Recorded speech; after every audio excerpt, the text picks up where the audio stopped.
साद रजा नूरी, नारे तकबीर, नारे रिसालत। तो ये सब सबब बने हुए हैं, ये सब रीजन है, वरना मुसलमानों का ईमान।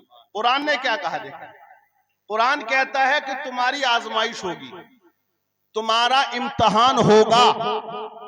कैसे होगा? कुरान ने इसको कहा, बयान किया, खौफ से होगा, भूख से होगा, मालों में घाटा होगा उससे होगा, जवान बेटे का इंतकाल होगा उससे भी होगा। हर एक एतबार से तुमको आजमाया जाएगा। वबश्शिर साबिरीन, खुशखबरी उनके लिए जो सब्र किया करते हैं। तो सब्र वैसे ताकत का नाम है। लेकिन आपको मैं बताऊं मुसलमानों का ईमान कितना मजबूत था। हजरत उमर इब्ने खत्ताब के दौर में 80 मुसलमानों को गिरफ्तार कर लिया। मुल्क के शाम के बादशाह था एक हिरकुल या हिराकुल उसका नाम था। उसके दरबार में वो चले गए 80 मुसलमान। ये बात जब हजरत उमर इब्ने खत्ताब को पता चली और आपके तमाम जो चाहने वाले तमाम सहाबा थे, और तो उन्होंने हजरत उमर इब्ने खत्ताब की बारगाह में अरीजा पेश किया कि 80 हमारे इस्लामी भाइयों को उसने गिरफ्तार कर लिया है और वो कितना जुल्म करेगा ये आप अंदाजा लगा सकते हैं। इसलिए हम चाहते हैं कि उनकी जमानत हो, उनको वहां से रिहाई मिले, आप कुछ करिएगा। अब आप देखें हजरत उमर इब्ने खत्ताब कौन है मालूम है? आपने बराक ओबामा का नाम सुना होगा। वो प्राइम मिनिस्टर रहा, राष्ट्रपति अमेरिका का 10 साल तक। वो 15 साल भी करता, 20 साल भी करता, लेकिन वो इसलिए ना बन सका तीसरी बार क्योंकि वहां का रूल ये है, कानून है, जो 2 बार वहां का राष्ट्रपति बनेगा तीसरी बार नहीं बनेगा। हमारे यहाँ भी एक कानून था कि उम्र को लेकर कि इतनी उम्र का ही प्राइम मिनिस्टर होगा, लेकिन मोदी जी चालाक थे, उसको बदलवा दिया, बढ़वा दिया। अब 70 के ऊपर भी इंसान जाएगा तो प्राइम मिनिस्टर वो बन जाएगा। तो वो उन्होंने अपने अपने लिए किया। जैसे कि बशारुल असद बना, वो उसकी उम्र 35 साल थी जब उसका बाप मरा था मुल्क के शाम में, दमिश्क में, जहां से अभी वो भागा है। 54 साल तक उसकी हुकूमत रही। वो 35 साल का, वहां का रूल ये था कि राष्ट्रपति 40 साल का बनेगा। तो एक कैबिनेट की मीटिंग बुलाई, उसमें उन्होंने बिल पास किया और कहा कि 35 साल का भी बनेगा। तो ताकत जिसके पास होती है वो कानून को बदलवा दिया करता है। इसीलिए दुनिया के कानून बदल जाते हैं, लेकिन दीन मुस्तफा नहीं बदला करता है। ये कानून किसी दुनियादार ने नहीं बनाया,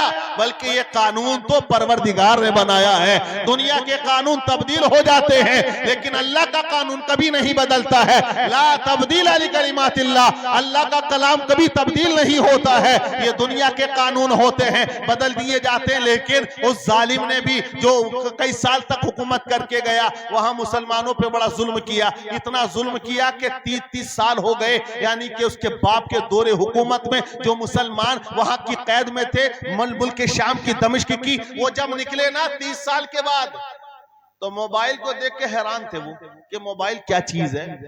अभी बीबीसी वालों ने उनका इंटरव्यू लिया जो कैद में थे। किसी को 20 साल हो गए थे, किसी को 30 साल। तमाम मुसलमान थे, सबके सब वो। और वो किसी अलग कम्युनिटी का था, शियाओं का उससे ज्यादा राब्ता था बशारुल असद का। और सीरिया जो कंट्री है वो सुन्नियों की है, टनाटन सुन्नी है। उन लोगों को कैद में डाला। 30 साल के बाद आया एक आदमी, उसने ये कहा था कि जब मैंने अल्लाह अकबर की आवाज जेल के दरवाजे पे सुनी तो मुझे ये लगा कि सद्दाम हुसैन ने बशारुल असद का खात्मा कर दिया। तो उसे ये बताया कि सद्दाम हुसैन को तो फांसी 2006 में दे दी थी।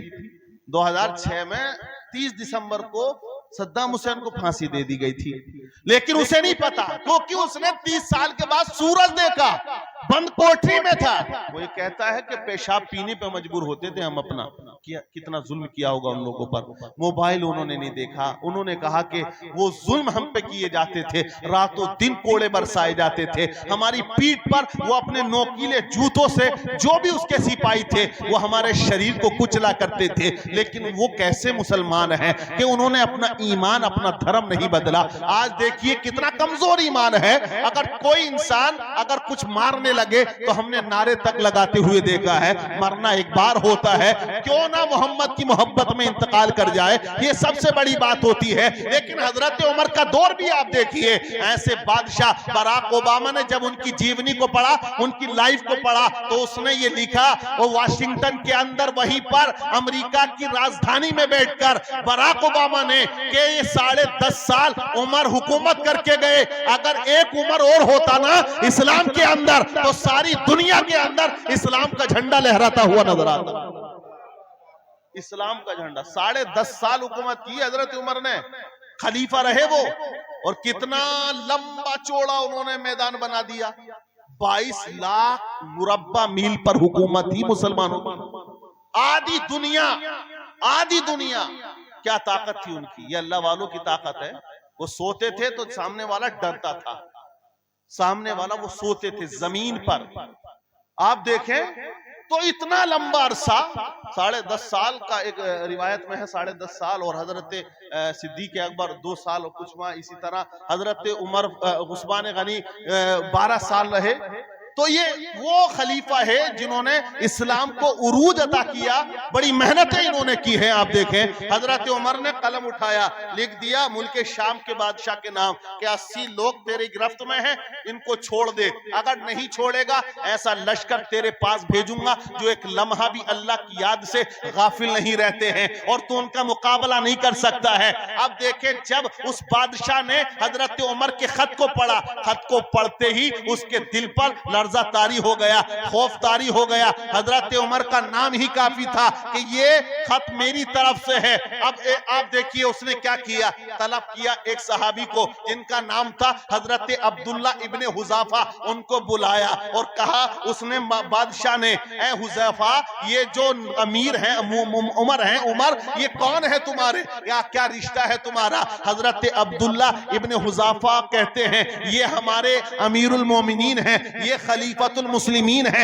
ये हमारे बादशाह है। कहा कि उनका खत आया है, मैं तुझसे एक बात कहता हूं, देख ले, ये तेरे सामने तेरा अरब है और यहाँ तेरे सामने ये खूबसूरत लड़कियां हैं, ये तेरे सामने कुर्सी है, ये दौलत है। अगर तू अपने ईमान से फिरे और अपने साथियों को ईसाई बनाए तो ये लड़कियां तुम्हारी होंगी, ये दौलत भी तुम्हारी होगी, ये कुर्सी भी तुम्हारी होगी। हजरत अब्दुल्ला इब्ने हुज़ाफा क्या कहते हैं, ईमान देके उनका, उन्होंने कहा कि बादशाह तू क्या कहता है, ये लड़कियां, ये कुर्सी, ये दौलत, अगर तू कहे पूरी दुनिया की हुकूमत तुम्हारी, तो हम उस वक्त भी अपने ईमान से नहीं फिर सकते हैं, हम अपने ईमान का सौदा नहीं करेंगे। अब वो बादशाह कहता है अच्छा नहीं करोगे तो अब तुम्हें मैं मार डालूंगा। कहा कि तू जान लेना चाहता है, हम जान दे सकते हैं, लेकिन ईमान का सौदा नहीं करेंगे। अब उसने क्या कहा, ये शराब का प्याला है, अब्दुल्ला इब्ने हुज़ाफा इस शराब के प्याले को पी ले, ये खिंजीर के कबाब है, इनको खा ले, मैं तुमको रिहा कर दूंगा, मैं तुमको बरी कर दूंगा। अब्दुल्ला इब्ने हुज़ाफा ने कहा ना मैं शराब पीऊंगा ना ये खिंजीर के कबाब खाऊंगा, क्योंकि इस्लाम के अंदर यहाँ शराब पीना हराम है, खिंजीर खाना हराम है। तो उसने कहा कि मैं तेरी जान ले लूंगा, और जान बचाने के लिए इस्लाम कहता है कि तुम शराब पी सकते हो। अब्दुल्ला इब्ने हुज़ाफा ने कहा कि जान बचाने का मसला अलग है, यहाँ मामला कुछ और है, अगर मैं शराब पीऊंगा ये तेरा दिल खुश हो जाएगा कि देखो मोहम्मद अरबी का गुलाम कितना कमजोर है, एक धमकी में शराब पी लिया, कहा मैं हाथ नहीं लगाऊंगा, मैं इन खिंजीर के कबाब को छूंगा भी नहीं। तो बादशाह ने कहा कैद खाने में डाल दो, खाने पीने के लिए कुछ ना दिया जाए, जब तक कि ये शराब ना पी ले, जब तक ये कबाब ना खा ले, इसे कुछ ना दिया जाए। अब्दुल्ला इब्ने हुज़ाफा को सलाखों के पीछे डाल दिया जाता है। एक दिन गुजर गया, वही शराब रखी है सामने, वही कबाब रखे हैं सामने, और सिपाहियों का पैरा है। ऐ मुसलमानों, ईमान हो तो ऐसा हो,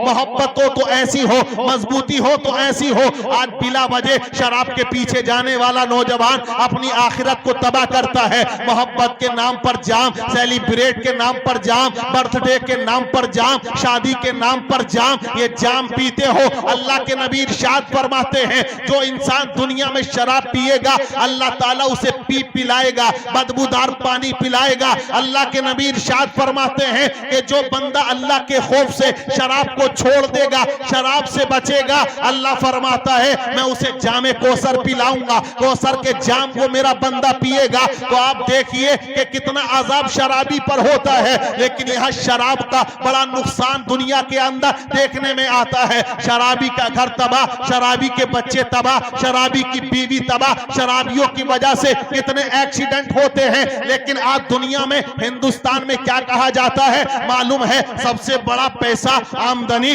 अर्निंग अगर हुकूमत को है तो शराब से है, नशाखोरी से है। हालांकि होती है आमदनी, लेकिन नुकसान कितना बड़ा है। इस तरफ भी आप जाइएगा, कितने एक्सीडेंट हुए, कितने लोग इंतकाल कर गए, कितने लोगों का नुकसान हुआ, कितने घर तबाह हो गए। अब एक्सीडेंट हुआ, कितना पैसा लगा।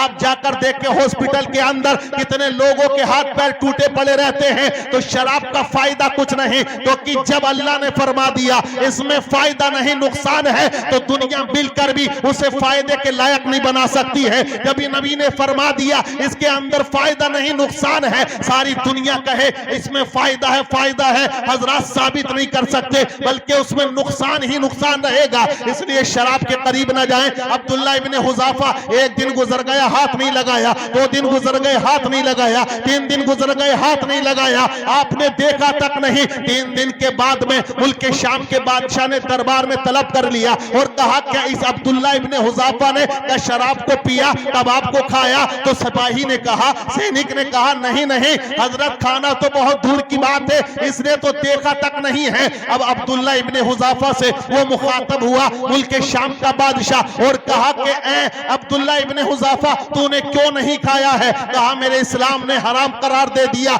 मैंने इसलिए नहीं खाया है। बोले कब तक नहीं खाता? बोले मर तो सकता था, लेकिन मैं इस चीज को हाथ नहीं लगाता। अब उसने कहा कि अच्छा एक काम कर, तू मेरे आगे झुक जा, झुक जाएगा मैं तेरे 80 साथियों को छोड़ दूंगा। अब्दुल्ला इब्ने हुज़ाफा ने कहा कि कुरान कहता है ला तस्जुदू लिश्शम्सी वला लिलकमरी वस्जुदू लिल्लाहिल्लज़ी, कुरान का फरमान ये है ना सजदा करो सूरज को, ना सजदा करो चांद को, यानी किसी और के आगे मत झुको। तो अब्दुल्ला इब्ने हुज़ाफा ने कहा कि हम मुसलमान हैं, नहीं झुकते हैं किसी गैर के आगे, अगर झुकते हैं तो हम सिर्फ अपने अल्लाह के आगे झुकते हैं, अपने रब के आगे झुकते हैं। अब बादशाह ने कहा अब्दुल्ला अगर यह जमानत चाहिए तो मेरी पेशानी को बोसा दे दे, मैं तुझे छोड़ दूंगा। अब्दुल्ला इब्ने हुज़ाफा ने उस बादशाह की पेशानी को बोसा दिया, आपके तमाम साथियों को छोड़ दिया। मदीने के अंदर खुशी का माहौल हुआ। अब लोगों ने कहा अब्दुल्ला इब्ने हुज़ाफा ने एक काफिर की पेशानी को चूमा, तो अब्दुल्ला इब्ने हुज़ाफा कहते हैं कसम खुदा की मैं कभी उसकी पेशानी को नहीं चूमता अगर मेरे 80 साथियों का मामला मेरे साथ ना होता।